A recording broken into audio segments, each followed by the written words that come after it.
Cool. Yeah, cool. The Braveheart Gladiator 4K combo. Greatest nostalgic upgrade from 20 plus years ago? Or just 6 hours of meh? Okay, here's my impression of Mel Gibson as William Wallace. You ready for this? They may take our lives, but they'll never take our freedom. Sure. Movies. Music. And then at the very end when he's getting tortured, freedom. Hello, people of YouTube. My name is Elon Osborne and I just want to get into a bit of nostalgia with you. Having been born in the early 80s and being molded by the 90s with Nirvana, grunge, Jurassic Park, Boyz II Men, Fifth Element, The Matrix, and of course, rollerblading. No, really, I rollerbladed. Braveheart and Gladiator definitely had a 90s impact on me. I mean, not as much of an impact as Enya, but definitely a big one.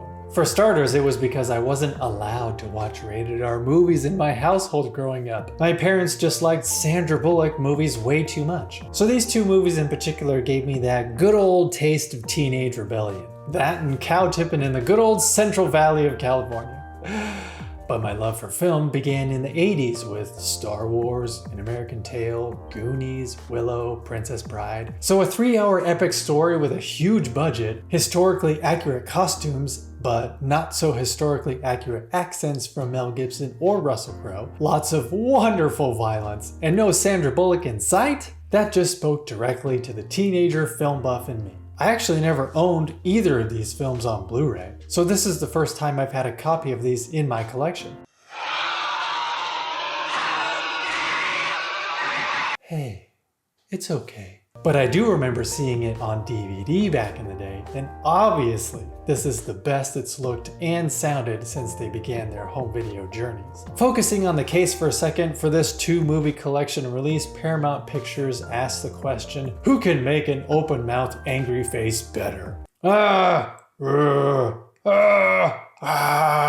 Popping open the case, Paramount went with a brooding emo look, both discs being all black with white text. One small note is that the Gladiator disc has both theatrical and extended versions. But even though I watched the extended version, it had been so long since I had seen it previously that throughout the film I kept thinking to myself, I don't think that was in the theatrical version. But just a heads up, you can choose to start the extended version with or without an introduction by director Ridley Scott. I'm going to tell you right now, just skip it, for real. His narration is about as fun as a birds and the bees talk from your dad. It's basically 30 seconds of him slowly stumbling over his words while telling you that extra scenes have been added.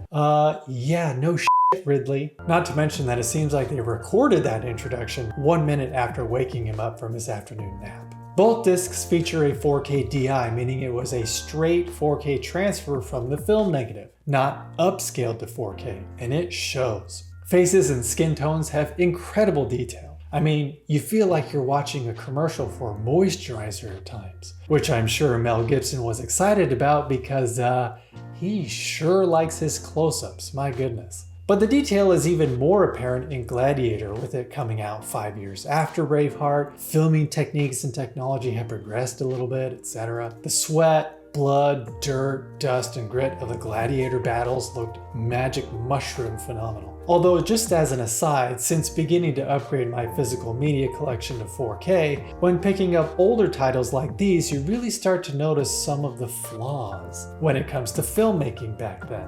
Like the focus of a shot, for example, or casting Pauly Shore. It's more apparent in Braveheart, but there are certain shots where it is clearly out of focus. I'm not saying it ruins the movie watching experience, not in the slightest. To me, it actually is a testament to how filmmaking techniques in general and technological advancements have improved little things like making sure a shot is in focus, and again, not casting Pauly Shore.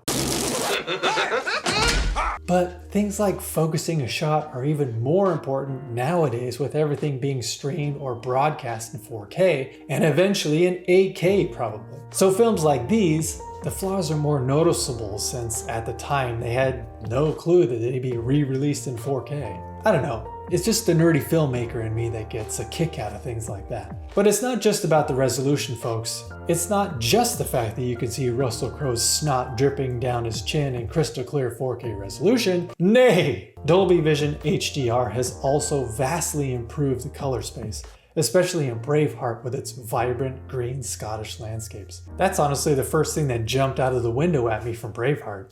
But Dolby Vision greatly improved Gladiator as well, with the harsh sunlight on one end of the spectrum and the dark costumes, hair, shields, and armor on the other. Skin tones, gray tones, blood gushing out of people's bodies, and face paint came through boldly in Braveheart. Skin tones, earth tone structures, and the bold colors of the costumes were vivid throughout Gladiator. But folks, let's get to the real reason I wanted to pick up this 4K combo pack. Braveheart got a Dolby Atmos upgrade, and Gladiator got a DTS X upgrade. Although truth be told, Braveheart's Atmos track didn't particularly wow me. But that's not because the Atmos track sucks, it's just a product of its time. Bass extension and frequent use of the LFE channel is a more modern approach to sound design. So it was honestly the musical score that ended up working out my subwoofers more than the action itself. But it's not just about subwoofers, of course. The immersion of the soundstage being all around me was noticeable, especially in the battle scenes, like the arrows soaring through the air in the Battle of Stirling. That was riveting. And even the subtle moments with the ambience of the Scottish countryside, those were more immersive as well. In Gladiator, the DTS-X track obviously came into play the most during the Gladiator battles in the various arenas, but also the first initial battle scene, again with so many arrows swishing past the entire soundstage, front to back, overhead, etc. But do you want to know what I thought the audio standout was in Gladiator? And this surprised me as well. It was the crowds. The people's reactions, the cheering, the chanting when Commodus is going to give a thumbs up or a thumbs down, the crowd chanting Spaniard or Maximus over and over. Credit to the sound designers on that aspect of the film, because it was loud and it really sold the moment. I guess the only downside of owning this 2-movie combo pack, besides the fact that no one wears rollerblades in either of the movies, is the fact that they're just Barebones copies. If you're a film nerd like me who likes to watch behind the scenes footage and documentaries and other bonus features, you'll be disappointed, since there's almost nothing on either disc. Braveheart has an audio commentary track by Mel Gibson, and Gladiator has an audio commentary track with Ridley Scott and Russell Crowe, and another with Ridley Scott and the editor and the cinematographer. But that's it. So I may end up snagging a copy of these on their own at some point, so that I have more bonus features to watch. But then again, maybe not. Maybe I'll just find a good copy of Encino Man and call it a day.